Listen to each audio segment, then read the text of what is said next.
My sense of the Gale Digital Scholar Lab is that it represents the next generation of digital humanities tools, by which I mean prepackaged tools that are useful to established digital humanists while also being available to scholars who are not expert coders, yet nevertheless work with projects best served by methodologies aimed at processing a lot of data.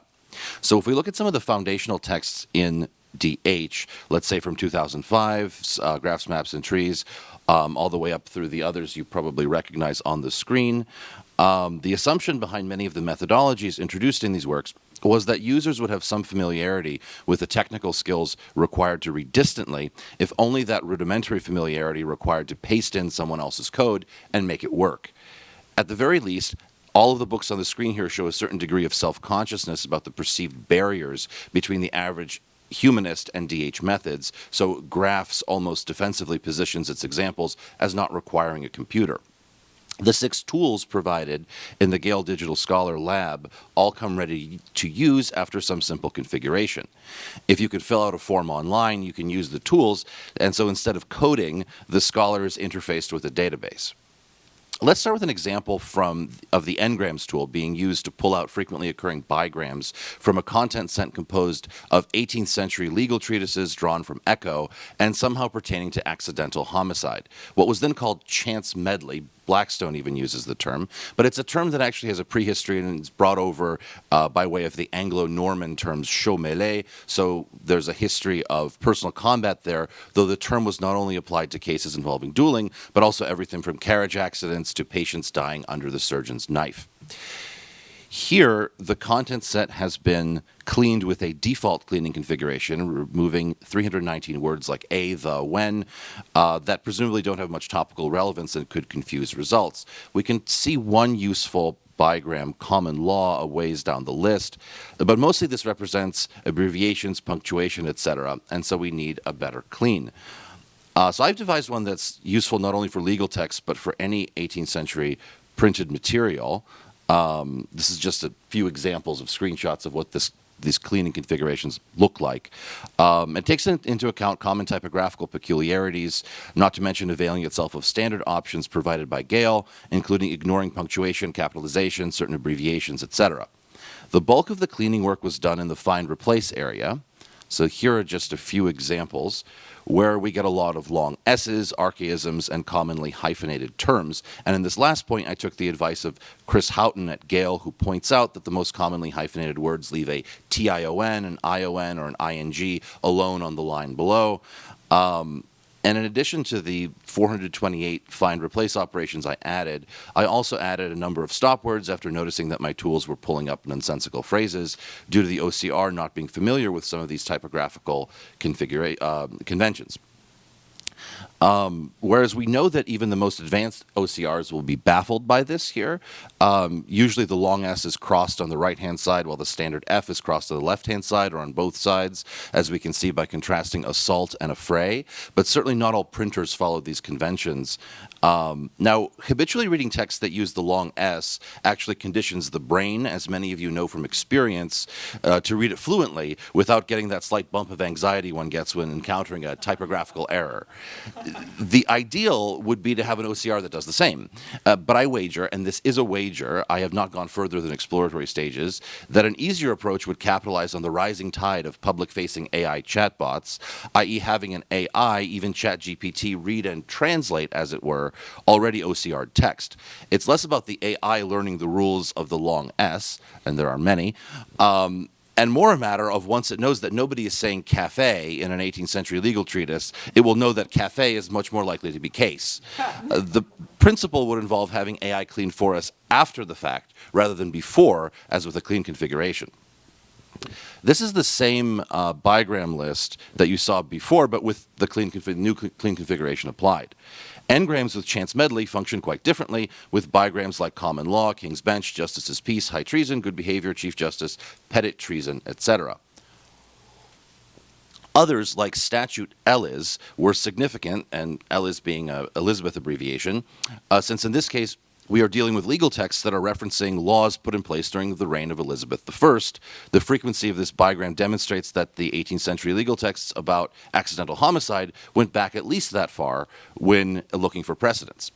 This is arguably a genuine example of what Moretti calls distant reading, since it's information that I got directly from the lab without having to follow and then closely read each document that uses those words. We are, of course, looking at a PDF of the results, but in the lab I can click, say, benefit clergy, and get this on the left here, which allows me to track down each usage of the terms, such as this one on the right here. And that from the right is the actual page from a text that uses it, right? This means that you don't actually need to be using a project that crunches data to use this tool, but can use it as a focus for your own research and close reading if you prefer. In this application, it simply becomes a better way of searching. My own project was aimed at tracking how the practice of dueling appeared in 18th century texts, from creative literature to news periodicals to legal documents. It's a relatively neglected topic in literary studies, though social and legal historians have done some work on it. These are the most relevant scholarly monographs on the topic. Though Andrew's book was published in 2013, its dueling chapter is a rework of an article published in Social History in 1980, and Andrew's acknowledgments note that her book took more than 3 decades to write and focuses her thanks on the University of Toronto's Microtext Centre. Indeed, most of her source work was done shifting through microformed versions of British periodicals, looking page by page for reports on duels and polemics engaged with dueling as a practice.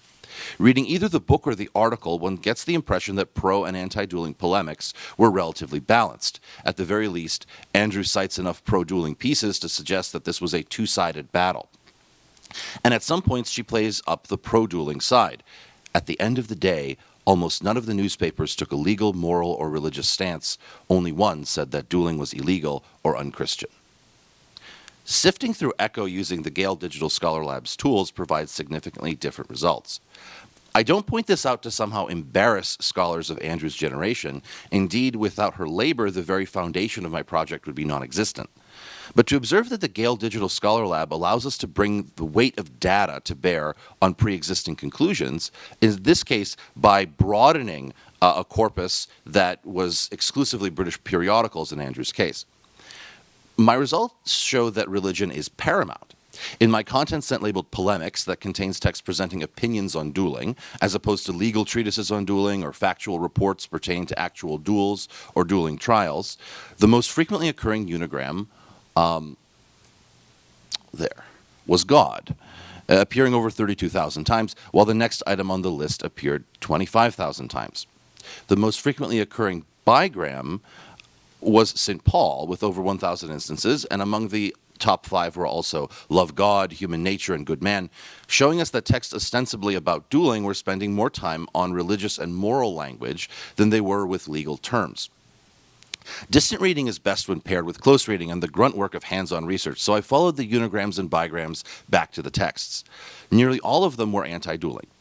I did this by hand, i.e. reading through targeted sections to determine their rhetorical appeals, sections I found in the process, like I showed in an earlier slide, by focusing on benefit clergy in a particular text, so it would find it for me, right? Though there's also a sentiment analysis tool that I think one of my colleagues will mention later on down the line. The practice of dueling was so common that it did not need articulate polemicists to defend it until much later, and if we believe Banks, then its incidence was rather underreported than vociferously defended.